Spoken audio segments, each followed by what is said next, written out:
之后你真的可以解放双手，因为现在很多是电容方向盘，而且它也可以支援。当然，央视一追查就发现，这暗藏巨大的安全隐忧。这个时尚又好看的装饰环，使用非常方便，且不会干扰系统。中央气象署地震速报，请注意安全。收到地震速报，慎防强烈摇晃。高速上我就用这个东西，就是完全它开。中央气象署地震速报，请注意安全。收到地震速报，慎防强烈摇晃。可以让驾驶人双手代为操控，模拟手扶着方向盘的状态，规避监管。这个东西就是模拟手扶嘛，就不会报警。中央气象署地震速报，请注意安全。业者研发制假神器，甚至是擅自改车。收到地震速报，慎防强烈摇晃。你手触摸这个电容，发现它会形成一个数据，发生。中央气象署地震速报，请注意安全。车子就会认为你手一直在发现，这不是常规上的。收到地震速报，慎防强烈摇晃。买到，因为这个它毕竟是违规产品。业者为了规避查缉，只在网络上贩售，虽然提供晶片安装服务，但再三强调货国支付。央视找专家。中央气象署地震速报，请注意安全。遇到后置转换或突发情况及道路障碍时，收到地震速报，慎防强烈摇晃。很可能就是夺命陷阱。中央气象署地震速报，请注意安全。收到地震速报，慎防强烈摇晃。好，各位观众，你一定感受到了地牛翻身。事实上呢，在刚刚3分钟之内呢，应该是连续有3次不同的地震。那么第一起地震呢，是发生在刚刚的晚上7点24分左右，应该是在花莲地区附近发生了有感地震，而且呢，预估震度在3级以上的地区，其实呢，现在看起来越来越多了。那么刚开始呢，是只有在中部地区跟东部地区，但现在呢，包括了台中、南投、彰化、云林、嘉义、宜兰，还有呢这个台南、宜兰、花莲、台东，现在呢恐怕都有震度3级以上。那么事实上呢，包括了在7点25分左右，也再度发生了地震，而且呢地点也是在花莲。所以我们的记者呢易杰他已经在线上了，大家也非常关心的是这一起地震呢，因为刚好发生在晚上大家下班的时间，那么对于这些交通会不会有影响呢？我们交给易杰。好，主播确实呢，刚刚我们同事人就在捷运站里面，当时捷运站呢确实有广播，因为通常地震发生的时候呢会慢速来巡轨，所以现在呢包含了捷运、台铁、高铁等等呢都有受到影响。那么我们刚才针对气象署他们发布的资讯呢，说这一起地震是规模5.7，发生就在花莲县的近海，深度是15公里。目前初步掌握到的地震呢，在花莲有4级，南投也是4级，台中3级，台东3级，宜兰3级，彰化3级，云林3级，嘉义2级，苗栗是2级，新竹还有桃园以及北部地区跟南部都是2级。那至于在高雄跟屏东呢，目前感受到的是1级。不过这只是这个系统自动发布的资讯，因为呢现在还没有进行人工的确认。不过确定的是呢，这起地震的震央就在花莲的寿丰乡，它是在近海，在深度呢也只有15公里而已。因此刚刚呢大家感受上来讲一定比较明显，尤其在高楼呢，你可以很明显感受到有摇晃的情况。而地震就发生在晚间的7点24分，到底会不会有余震呢？目前这个气象署都还在仔细的确认当中。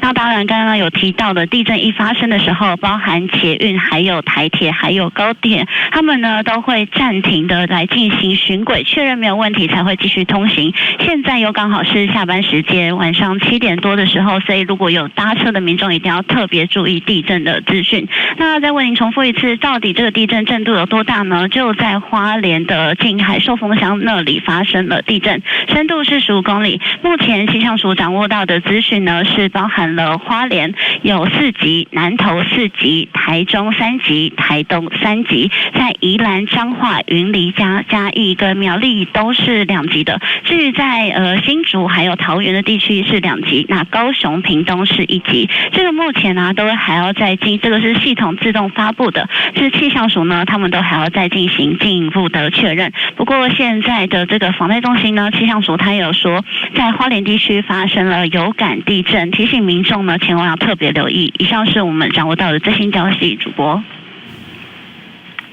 好，您刚刚看到的这个地震速报呢，是这个系统自动发布的。那么时间是在刚刚的傍晚，大概7点24分左右。那么初步的报告呢，规模是有5.7，应该是在花莲县的近海，深度15公里。那么等一下会有进一步的讯息，我们会持续的来为您掌握。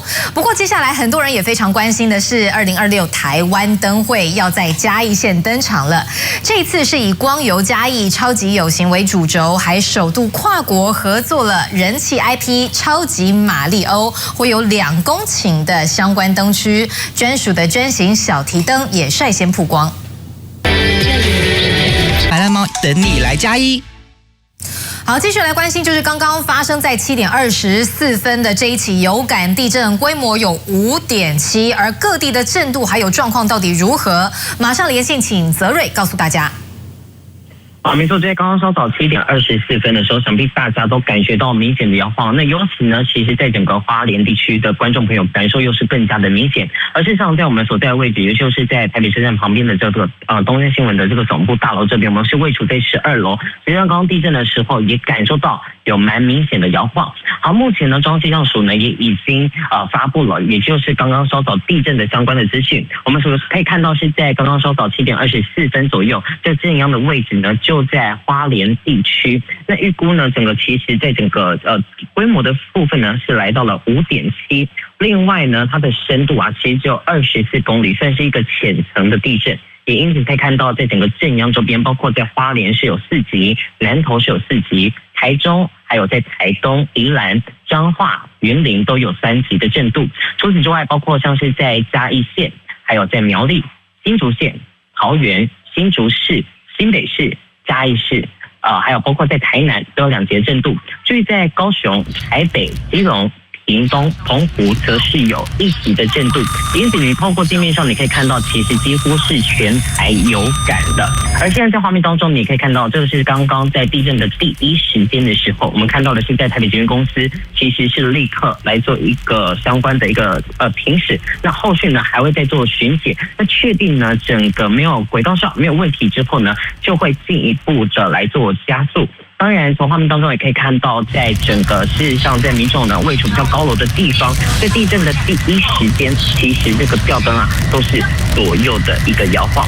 那如果呢从这几天的这个地震来看的话，以像是昨天，包括在整个在台南这边也有地震，但是以花莲来说的话，在昨天清晨6点48分的时候，又发生了一起规模4.4的地震。不过呢，一直到刚刚稍早7点24分，这一起地震真的是相当有感，因为它的地震规模是来到了5.7，另外它的深度是24.5公里，是浅层地震，而且呢，它又是在这个花莲县政府南方，大约是15.9公里，其实是在整个花莲县的近海，也因此呢，在花莲这边的整个地震的感受是特别明显的，所以包括在花莲、南投都是有4级的震度。我们再帮大家来做统整，包括我们刚刚讲到了花莲、南投4级，另外在台中、台东、宜兰、彰化、云林是有3级的一个震度。除此之外，在嘉义县、苗栗、新竹县、桃园以及新竹市、新北市、嘉义市都有2级震度，还有包括台南也是2级震度。至于在高雄、台北、基隆、屏东、澎湖，则是有1级的震度。好，那针对呢相关的交通有没有受到影响呢？目前高铁这边回复表示呢，这一次的地震是并没有影响到高铁的营运。但是呢，像是我们所知道，像是在台铁或者是在捷运的部分，可能在3级以上就会有相关的停驶，后续做巡检。所以提醒大家，现在可能是大家下班下课的时间，相关的交通资讯也要特别注意。好，以上是目前我们掌握到的最新状况，这把时间交还彭内主播。好，目前呢最新的报告是在7点24分，规模5.7的地震。那么震源呢应该是在花莲县的近海，大概24公里处。那么目前并没有传出灾情，我们也会持续带你来关注这一起地震的后续消息。难怪汤头不熟。今年区公所也是第一次遇到，实际回到现场，车辆车速其实并不快，但亲子同乐的园区却因为一颗小石头吓出一身冷汗。3立新闻账号苏一凡新竹报道。但这两睁大眼睛看，有网友到屏东东港市场买了1斤大约400块的斑节虾，请代客料理帮忙煮，却爆出掉包疑云。包起来每一只斑节虾有10几公分长，网友和家人兴冲冲到东港鱼市场买了1斤约400元斑节虾，请代主业者帮忙料理，结果一盘虾端上来，有些看起来明显不同。上网爆料，买了1斤400的斑节虾，混了好几只小只的一般白虾，觉得店家偷换食材，但是店家澄清说是不小心捞到白虾，是消费者赚到，多送的白虾不收钱。但是消费者声称购买1斤400元的斑节虾，混入了约8到9只的小白虾，大小差异，口感也不一样，控诉代主店家不诚实。这个叫什么虾？草虾。来到东港鱼市，若是野生的草虾、斑节虾1斤价格大约在500到600元左右，人工饲养的草虾价位才在1斤400元，爆出鱼目混珠争议。其他代主业者这么看，可能真的是像代主一样，可能一边都要有一个阿无刷好伊白虾含那种的草虾是查出来，爱讲迄是斑节虾，有时候因那边人吼，为了去迎合客人啊，有时候他们客人比较不懂斑节虾跟草虾。他们会觉得很像。业者如果有代客烹煮的需要，应该先把食材拍照，然后清点数量。业者呢也建议要开立单据，让消费者收取。出现代主业者被爆料买的到底是不是斑节虾，变成了罗生门。消保官不排除介入调查，提醒消费者购买前要问清楚，以免爆发争议，吃得不开心。3立新闻朱俊杰、朱以荣屏东报道。为您插播最新消息，地牛再翻身，也就是稍早7点24分左右，花莲地区发生了明显有感地震。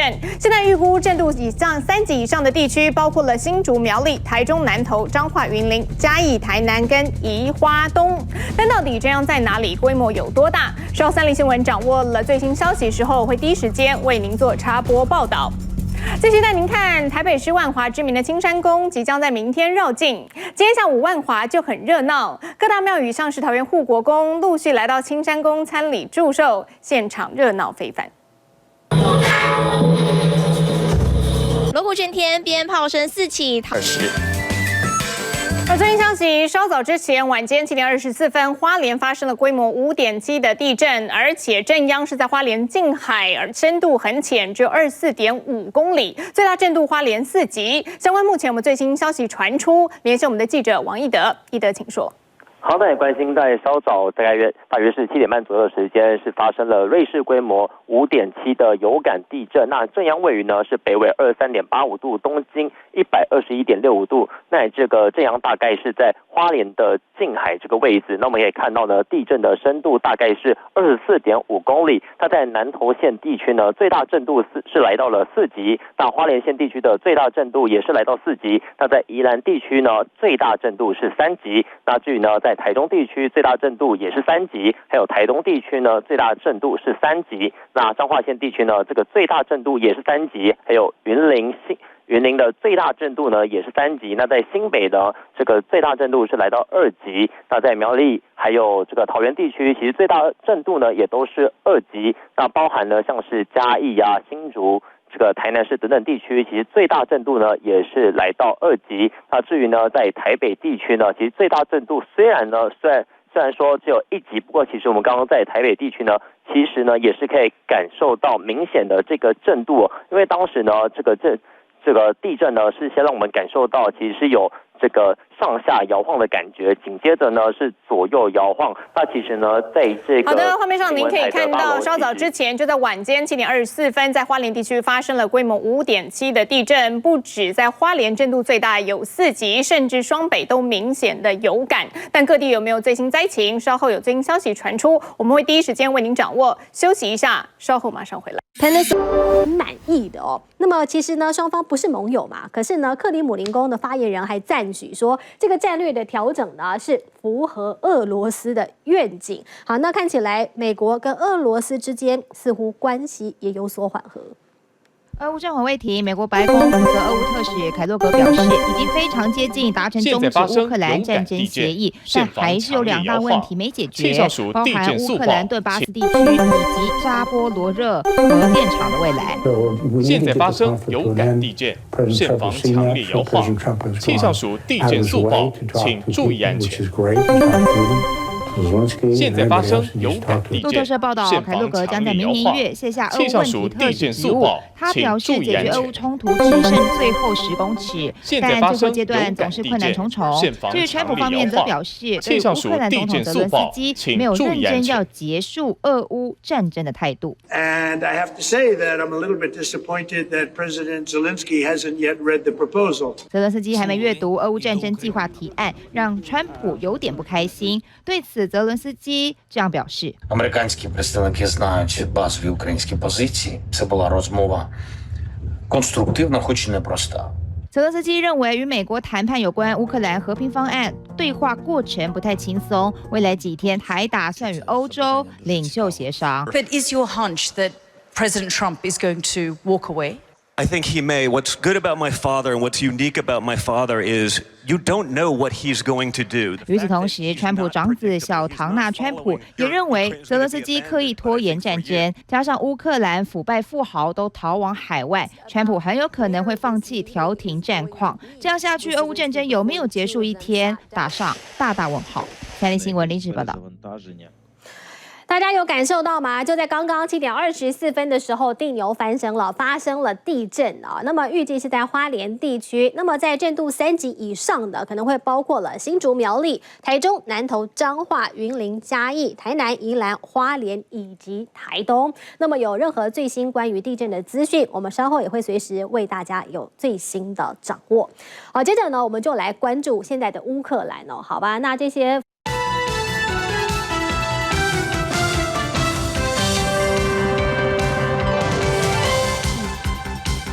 刚刚晚间7点24分的时候呢，发生了规模5.7的地震。那么震央是在花莲县的近海哦。那么深度是24.5公里，属于极浅层的地震。那最大的震度是有来到4级，出现在花莲县的盐寮，以及花莲市以及南投县的奥万大。有最新的现场画面，我们会随时为大家做插播报道。接着我们就来关注的是全球的 AI 晶片大战啊！现在 Google 他们第7代的 TPU 讨论度非日前发布新版的国家安全战略，不再将莫斯科视为直接威胁。克里姆林宫也开心大赞美方跨出积极一步。进行文林 Z 李正华报道。巴黎的罗浮宫10月才惊爆珠宝竟然被小偷7分钟洗劫，当时被质疑的是维安出现了问题，没想到警讯才过几个礼拜，中央气象署地震速报，请注意安全。300到400件的馆藏资料都受损了。罗浮宫证实馆内11月26号发现漏水，本来是空调系统中央气象闸阀意外导致的，但是呢，现在受损品大多是中央气象署地震速报，请注意安全。还有科学文献，虽然呢只有研究价值，但地震速报，请勿惊慌，慎防强烈摇晃。内部调查。欧洲的耶诞气息，中央气象署地震速报，请注意安全。耶诞老人路跑吸引了数千位的民众。地震速报，请勿惊慌，慎防强烈摇晃。中央气象署地震速报，请注意安全。地震速报，请勿惊慌，慎防强烈摇晃。中央气象署地震速报，请注意安全。地震速报，请勿惊慌，慎防强烈摇晃。连续17年举办耶诞路跑，而随着耶诞节的脚步逐渐接近，洪恩全张俊涵这样报道。各位观众，为你插播刚刚收到的最新消息，就在晚上7点24分，花莲发生了瑞士规模5.7的地震，好险目前各地都没有灾情传出来。再来，我们带你看的是拥有超过40万粉丝的网红洪洛言被踢爆，中介民众到中国做医美，出了问题却不负责。一名女子指控她在洪洛言的牵线下到上海进行了眼部医美。但手术过后，下眼睑长出了超大的肉芽肿，跟洪洛言的团队求助，但是洪洛言说必须签保密条款才愿意理赔。不过对此，卫福部表示，洪洛言已经涉及了非法的医疗广告行为。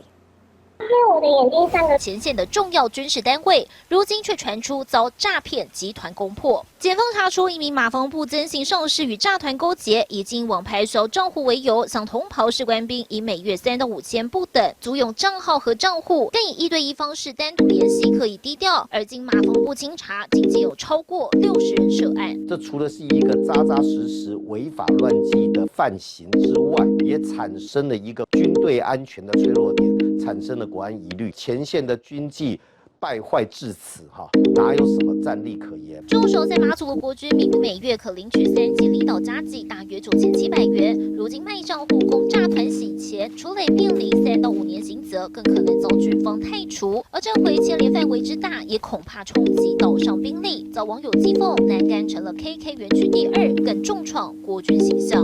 速办速决，完成战备编组、兵力调整，在兼顾防区战备不退前提下，将影响降至最低。要让他们不产生贪念，不敢贪，不能贪。我们希望给他们个安定的力量，或者给他们合理的薪资。部分涉案官兵甚至以服役长达17到18年，为了区区几千块铤而走险，如今终身俸不但领不到，还得接受司法判决，实在得不偿失。简综合报道。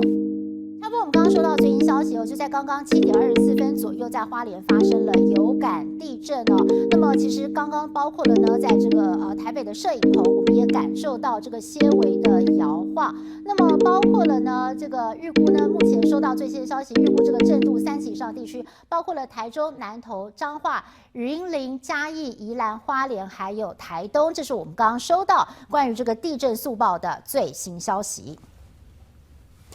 好，继续我们要带大家来看到的是台视新闻看世界，我们要带大家来关心到的是泰国跟柬埔寨的边境冲突再起。继7号的零星冲突之后呢，泰国军方指控柬埔寨军队8号清晨向泰军开火，酿成了至少1个人死亡，8个人受伤。泰军随即出动了 F-16战机空袭柬军目标，但是柬埔寨国防部则是坚称是泰军先发动攻击，违反了停火协议。泰国总理在8号召开了国安会议之后，强调泰国不寻求冲突，但是呢会捍卫主权，依情势采取军事行动。目前传出柬埔寨的奥多棉吉省有3名平民在交火当中受伤。泰国跟柬埔寨边界8号早上再次炮声隆隆，泰国素林府跟乌汶府的民众不是躲到防空洞避难，就是收拾家当准备逃难。泰国军方表示已撤离超过35000人。柬埔寨的奥多棉吉省则有学生上课到一半紧急停课撤离避难。泰柬边境冲突再起，泰军表示柬埔寨军队8号朝泰军开火，酿成至少1死8伤，泰军出动 F 守为。吴天之兵。好，关于刚刚这个发生在7点24分左右的地震，又有最新的消息掌握。目前呢，测到的规模大约是5.7的地震，发生在花莲的近海。那么更多详细的新闻内容，也请大家持续的锁定台视新闻。好，接着我们要带大家来看到的是，中共的军机在6号用火控雷达监管释放，确立此变异。美国华盛顿甘乃迪表演艺术中心举办终身成就荣誉奖颁奖仪式，美国总统川普还亲自担任主持人。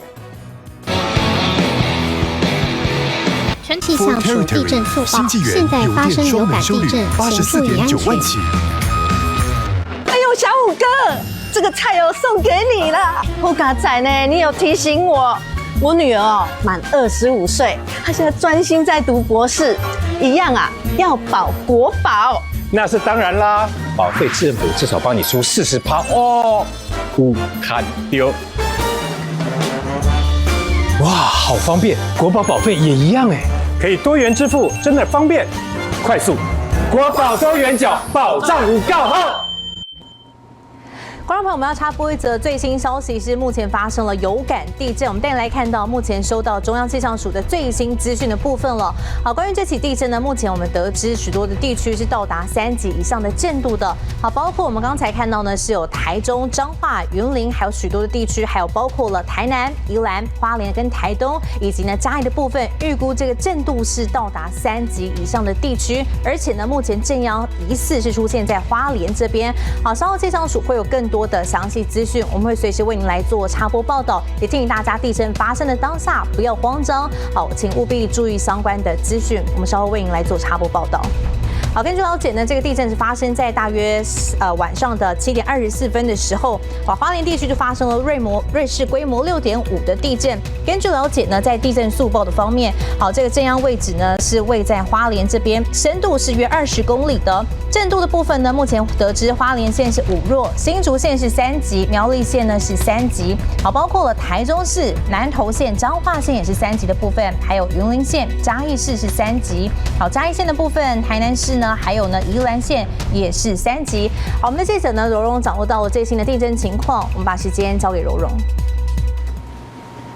好，直播各位观众，就在刚刚呢，是发生了有感的地震。那不知道各位观众朋友有没有感受到是有强烈的上下摇晃哦？那目前呢，记者是在台北的国父纪念馆这边，刚刚是感受到了明显的摇晃，是先一个上下的摇晃，而且持续的分钟数是蛮久的，有达到1分钟这么的长。那我们可以看到说，根据刚刚的最新地震速报，可以看到说，这个主要的震央是发生在花莲地区，然后是瑞士规模5.4的地震，那震央就在花莲地区。那初判的话，根据中央气象署给出的初判资讯，可以看到说初判震度有4级以上的地区呢，就是在花莲这边。那除此之外呢，也可以看到说震度比较高的地方，包含还有像是南投县有3级，彰化县也是有3级，云林县3级，嘉义县也有3级，以及宜兰、台东也是有感受到3级的震度。那另外的话，可以看到说像是台北市、基隆市、新北市、桃园市以及新竹市，还有新竹县、苗栗县、台中市跟嘉义市等，台南也都是有2级的震度。那像是呢，高雄以及屏东县也有1级，还有澎湖也是1级的。所以可以看到说，这个影响的范围呢是有遍及到全台，都基本上是有感的。那我们可以知道说，其实就在刚刚的时候，像是机捷的部分呢，他们就有临时停车。那可以看到说，其实我们都可以知道说，很多的大众运输工具呢，基本上遇到地震都会有一套的 SOP。可以看到说，像是呢台铁他们的 SOP， 可以看到说，他们只要地震的强度达到3级以上的地区呢，就会以慢速行驶的方式。那如果震度达到4到5级的话呢，则是会低于时速30公里来运行。那所以可以看到说，基本上呢，我们让初步判断可能在花东地区呢，就会有一些的影响。那我们华视新闻也会持续为您掌握最新消息。那么可以看到说，目前的话呢，像是机捷它的直达车是在新北产业园区这边有停驶大约30秒。那目前呢，也都已经有恢复正常了。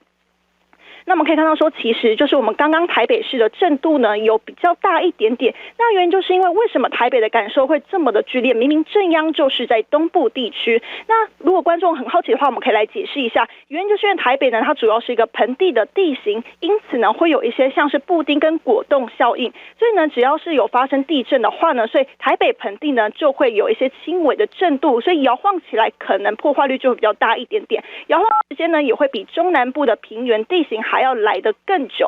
那也提醒各位观众朋友呢，可能后续还是会有一些余震的，所以呢，如果有遇到余震的话呢，记得呢要趴下掩护跟稳住，那一定要保护好你们的头部，然后最好呢是可以躲在桌子底下。那么可以再重新看一下刚刚的速报哦，我们可以看到说，像是呢这个震央呢，主要就是发生在花莲地区。而我们可以看到说，中央气象署目前都还是在掌握一个最新的资讯。那我们稍后之后呢，有最新的资讯也会再告诉大家。那我们可以看到说，像是呢震度比较高的地方，就是在花莲地区。花莲地区的话呢，就是有达到震度4级。那么可以看到说，就在刚刚的时候呢，其实中央气象署是有给出了正确的地震报告。那可以看到说，这个正确地震报告呢，他们时间主要是发生在下午晚间的7点24分左右。那震央呢，就是在花莲县的近海。地震的深度大概是24.5公里，瑞士规模是5.7。那地震震度比较大的地方，达到4级的地方呢，包含像是花莲县的盐寮，以及花莲市，还有南投的奥万大。那地震震度有3级的地方，包含像是台中市的梨山、台东县的长滨、宜兰县的南山，还有台中市、彰化县的员林，以及彰化县的彰化市，还有云林县的土库，他们震度是有达到3级的。那另外有震度2级的地方呢，可以看到像是嘉义、苗栗、南投、新竹或是宜兰的一些县市地区，还有新竹跟嘉义、桃园、台南的白河，都是有达到震度2级。所以基本上呢，其实这个震度基本上是全台有感的地区。所以全台地区都有感的部分，所以各位观众朋友一定要特别注意了，很有可能后续呢还是会有一些余震。所以我们可以看到说，如果后续有余震的话呢，要提醒观众朋友记得要趴下掩护跟稳住的。那么看到说，其实刚刚呢就在有一些大众运输工具也是有停驶的状况，像是呢目前机捷的话呢，它是在刚刚发生当下呢是有停驶大概30秒的时间，那目前呢都已经开始行驶了。那高铁跟台铁呢目前都还在询问当中，还在确认当中。那就在刚刚，其实气象署的地震中心有表示说，他们目前呢是确定会有记者会，稍后会举办记者会，还在来派人来询问中。所以呢等等呢，如果后续有最新消息，华视新闻也会持续为您掌握。主播。好，我们现在再次为您统整一下关于这起地震的最新的资讯。是在发生7点24分的时候呢，瑞士规模是5.7。好，这个深度呢是24.5公里的部分，属于一个浅层地震。好，这个浅层地震呢，通常在地面的摇晃程度呢就会比较的明显，比较有感一点了。我们刚才在棚内也是感受到非常明显的地震摇晃。好，目前呢包括许多的地区震度都来到3级，应该是非常有感的。好，陆陆续续大家的手机可能有收到警报。好，关于这个震央的部分呢，是在花莲县这边。好，目前这个包括的一些交通工具啊，机铁的部分是有预防性的停驶的，目前已经陆续的恢复正常的运行。稍后关于任何地方如果有灾害情报的话，我们会随时为大家做第一手的报道，请大家持续锁定。好，再来看到呢，是在高雄这边有停车场停放车辆，但发现了1个小时的收费要价100元，只因为收到他100元的汇款，公司账号无辜被冻结，差点付不出货款跟员工的薪水。业者晒出账户交易明细，上头11月底收到的100元不明入账，差点害他们货款跳票，发不出员工薪水。11月27号这个部分，这一笔被举发说我们是一个诈骗的一个警告户。台中一名男子看理财端应应加入投资群组，想要投资股票，但对方跟他说投资要开户，要他各汇款100元到80个户头内。他虽然觉得奇怪，但相信对方保证获利的言论，分成2天汇款。但依据程序把该老师停聘。被告有隐藏性影像之行为，且有高度影响被害人的可能性与动机。本院认为有事实足认被告有勾串证人及湮灭证据之余，令本院亦认为被告也查不到。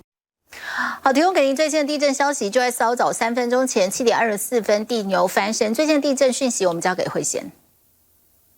好，没错，就在大家下班下课的时间呢，7点24分的时候呢，发生了一起有感的地震。不知道大家当时是不是觉得好像说头有点晕呢？因为当时呢，这一起的地震其实是还蛮有感的，而且几乎全台都是有感觉。我们来看到，就在晚间7点24分的时候，当时在震央是花莲县的近海，也就是地震深度大概只有24.5公里左右，代表说它是一起极浅层的地震，也就是说它呢，其实它的中心距离地表是比较近的，所以大家就会感觉到整个晃度很明显。那么也来看这一次的规模是达到了5.7，各地的最大震度则是在花莲县的盐寮4级左右，那么花莲市也是4级。另外再看到像是南投的奥万大4级之外，台中的梨山还有台东的长滨也都是3级，宜兰的南山呢则是3级。另外像是在台中、彰化跟云林同样也都达到了3级左右。我们再进一步来看，包含像是嘉义的阿里山、苗栗的泰安、南投、新竹、宜兰，另外包含像桃园、新竹、新北市的新店，通通也都达到了2级左右的地震。再来看到像是高雄市的桃园、台北的木栅、新北市、台北市、台东市也都有1级左右的地震。那再看到像屏东以及高雄，也是1级左右的地震。我们就要提醒您了，这一起的地震呢，目前来看其实各地区都还没有传出灾情。我们当然也希望说都是平安的。不过要提醒大家的是，这一起地震发生了之后，到底接下来还会不会有余震发生，都要进一步的来厘清。而目前来看我们就看到，当地震发生的时候，其实我们看到包含在台中的太平有很多的这个家中，包含有一些民众他们就说了，像是有玻璃杯啊就开始摇晃。或者说呢，我们当时在中部的新闻中心，其实也会看到整个办公室也都是有摇晃的状况。那么至于说我们现在所处的位置，其实是在台北的捷运站。那么因为有这一起的地震，其实现在它的震度还没有达到说需要停驶的标准，所以我们就看到在整个月台现在都还是正常的来做行进，也是正常的行驶。那么要提醒大家的是，刚刚呢这一起7点24分的地震，目前来看它的深度就是24.5公里左右。还要提醒大家，当余震发生的时候，或者说接下来还有地震发生，就要记得要趴下掩护和护住，就要记得所有的这个保密的口诀。以上是最新的资讯。好，这是其他新闻。再来看来往新北中和跟台北万华的华中桥机车，来自科技与自然的平衡永续。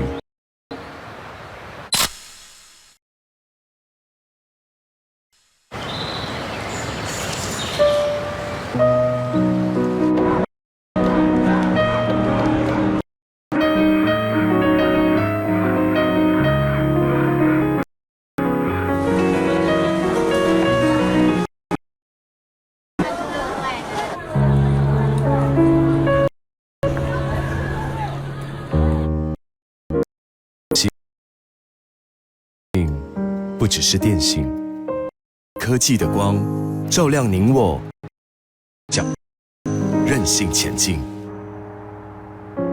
令台湾永续永远走在前面。中华电信，台湾民视。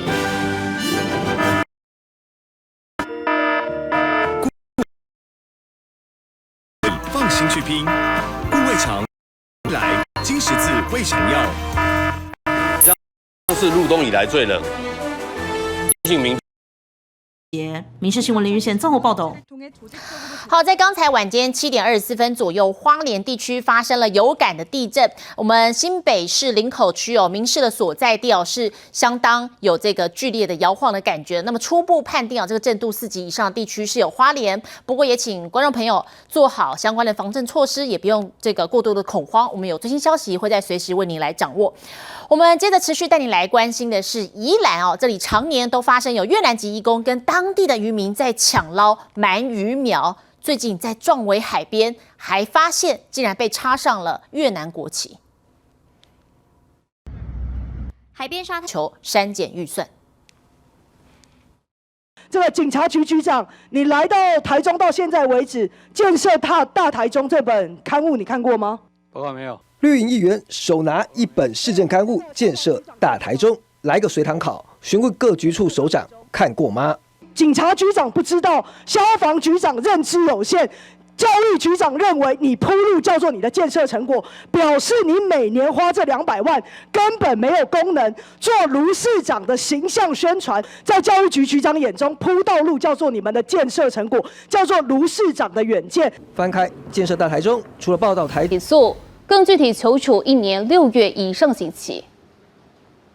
涉案的日籍嫌犯是日本岩手县政府农林水产部公务员，在第一次偷拍事件被揭露后，当地县政府曾经召开记者会道歉，但他又接连偷拍，让事件批评被告短时间以相同手法再犯罪质相同的罪，未醒悟自身过错以及对社会造成的危害。再来带您关心高雄科仔寮渔港3海里到5海里的经济海域，本是禁海船只作业，近来却常有商船聚集停泊，还常常乱丢垃圾，污染海域。高峰期甚至达到70艘船，导致渔民出海难行，还有渔船跟商船擦撞，求偿无门。民代质疑这些船舶为了节省停泊费才违规停泊，要求相关单位尽快解决。航港局已经要求轮船所属或代理船东应遵守规范，再有大量的商轮停泊，将请海巡单位处理。河堤船啊拢无走，一歹天的时阵讲营运歹，大家走到无半只。渔民真的好困扰，高雄柯子寮渔港3海里到5海里处，到处是商船、货船。雷达图上密密麻麻的船只，数量最多时一度达70艘。这些船停泊处是我国经济海域，也是近海船只作业区域。渔民每次出海都得闪躲，还有人撞到商货船，求偿无门。有单足济啦，上少拢有十几只伫啊。它不是只有我们这里而已呢，它是延伸到茄萣，到几乎接台南那里，这一整条海岸线都是呢。民代说，这些船舶多以故障临时下锚，规定最长只能7天，但这些船却停泊数月到1年，质疑他们假借故障要逃避进港停泊费，也不排除有些是为了下一趟任务调度，又想省钱才停泊在近海。就要先费用嘛，他如果入港抛锚，伊就是爱开始收费用啊嘛，停泊费。伊即马清一只，伊免费用啊。8日下午，从柯子寮渔港堤岸边还能看到海面上至少停了11艘船。航港局南部航务中心表示，依商港法规范，仅能就船舶进入我国商港加强检查。商船锚泊影响渔民作业，属于海域秩序执法范畴，也就是海巡署权限。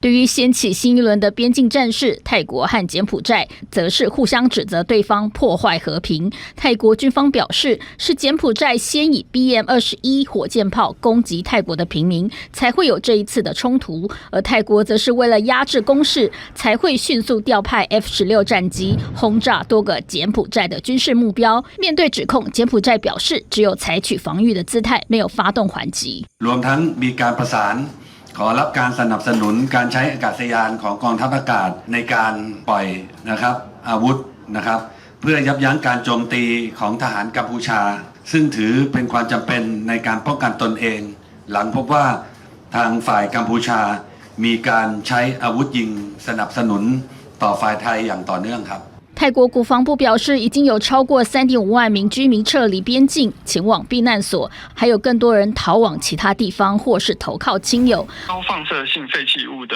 这个处置办法，到现在就是相关的法律，这个根本就完全没有诞生。那我们要怎么样可以确认我的核废油解呢？低放射性核废料的厂址目前还没有找到。甘总会进一步指出，核三厂就起伫恒春动站的边仔，若发生严重的天灾，恐惊造成真大冲击。核能互看作是能源选项之一，但是安全、核废料要放地，也佫有社会共识的问题，有关是真歹闪避的关键议题。公司新闻采访报道。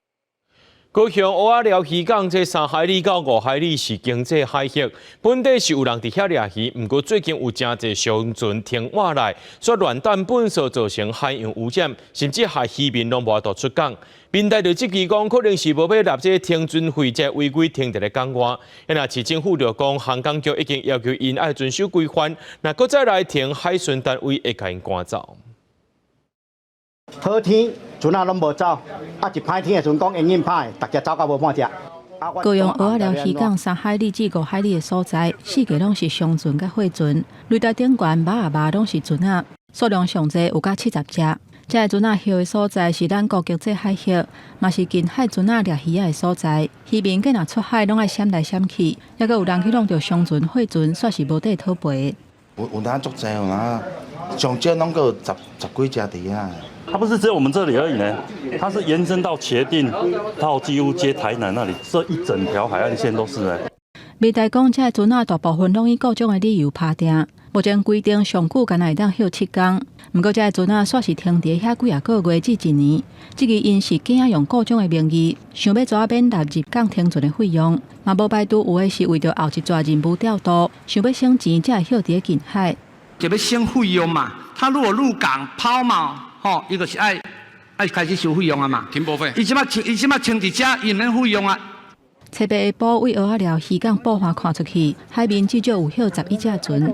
航港局南部航务中心表示，以上港法的规范，船仔有入来咱国的上港，才会当加强检查。商船拍定若去影响渔民作业，这是属于海域特殊执法的范围，也就是海巡署的权限。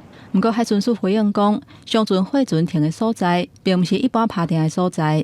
以身试法，有巡逻车可以加强巡逻，或者是增加摄影镜头，还是要多加宣传，让民众知道说不要来这边去释放烟火。毕竟在山区，尤其在国家公园，这都是很不当的事情。合欢山武岭町附近有国际认证的暗空公园，在地生态团体认为放烟火虽然不是固定的光源，不过游园可能搅扰到国家公园的动物，建议警方较节巡逻的，并且加强对民众的宣导。国际新闻采访报道。中央宣布禁止用喷气除了后，这顺堂煞变甲正烈。彰化县河滨清洁队民间业者拢有饲，不过这民间业者却因为臭味问题，互附近的居民抗议。环保局是要求业者着爱装这抽风的设备。那这环保团体和清洁队是认为讲，收倒来喷爱赶紧脱水，这才是关键。伫平台顶这200公斤经过加水脱水了的喷，消费看内面有50万只笋糖。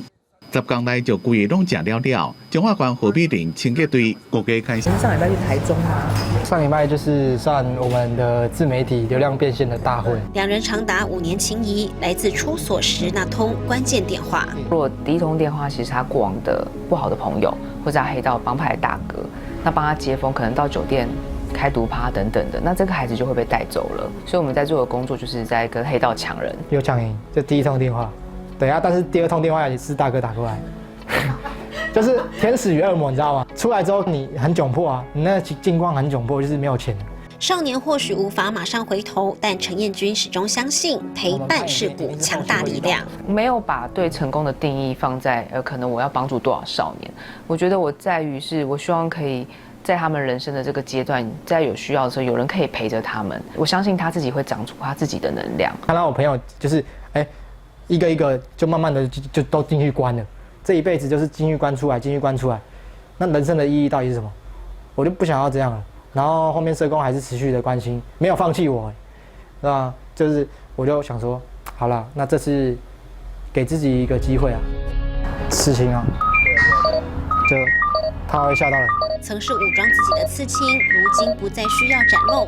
Tony 把摄影记录生活的兴趣变成工作，成为自媒体创作者。之后我也会写自己的就是自传了，我现在已经开始慢慢在写，就是会出书，就是我过去的一些经历，让这些还在迷茫的人告诉他们你不孤单。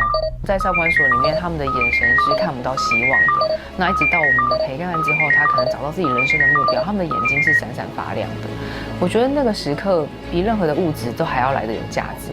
大爱新闻林依婷、张略佳、黄宁浩台北报道。好，就在刚才这一则报道的时候，不知道您是否感受到地震呢？我们在大爱电视台关渡的摄影棚，很明显的感受到摇晃。稍后回来3分钟广告后，我们相关的报道。老夫妇前往东京探视儿女。お父さんとお母さん帰ってきちゃったぞ。今夜はまずいだろう。暑いわよ。但大家都无法抽空陪伴。せっかくドライブに出かけようとしてたんだけど。最让妈妈在意的小儿子，生活有了新希望。この人のりこって言うんだ。はじめまして。新闻喜达雅吉汉印尼报道。刚刚收看新闻的时候，您也感受到地震了吗？位在关渡的大爱电视台，我们在播报新闻的时候，地震感受非常强。原来这起地震是发生在花莲的外海，时间是在晚间的7点24分，震源深度只有24.5公里，是极浅层地震。全台有感，花莲的震度是最明显的，提醒大家还是注意安全。同时，感谢您参与今天的大爱新闻，稍后请继续收看《人间菩提》，祝福您平安顺心。明天见。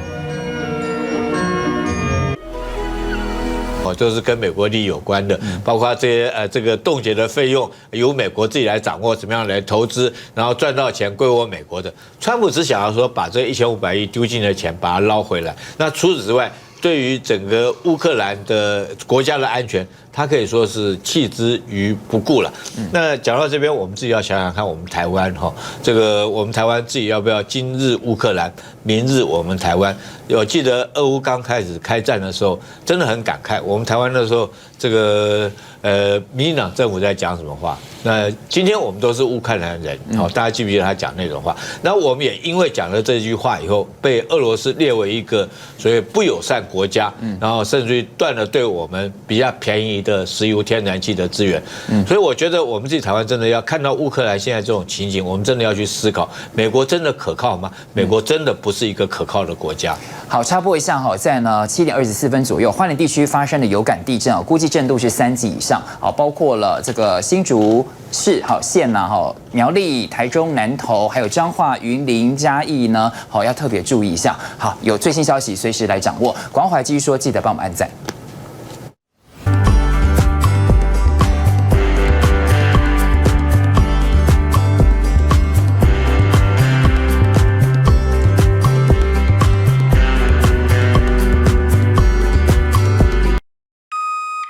中央气象署地震速报：现在发生有感地震，请注意安全。中央气象署地震速报：现在发生有感地震，请注意安全。中央气象署地震速报：现在发生有感地震，请注意安全。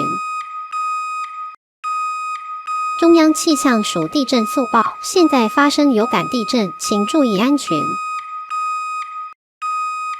中央气象署地震速报：现在发生有感地震，请注意安全。中央气象署地震速报：现在发生有感地震，请注意安全。中央气象署地震速报：现在发生有感地震，请注意安全。中央气象署地震速报：现在发生有感地震，请注意安全。中央气象署地震速报：现在发生有感地震，请注意安全。中央气象署地震速报：现在发生有感地震，请注意安全。中央气象署地震速报：现在发生有感地震，请注意安全。中央气象署地震速报：现在发生有感地震，请注意安全。中央气象署地震速报：现在发生有感地震，请注意安全。中央气象署地震速报：现在发生有感地震，请注意安全。中央气象署地震速报：现在发生有感地震，请注意安全。中央气象署地震速报：现在发生有感地震。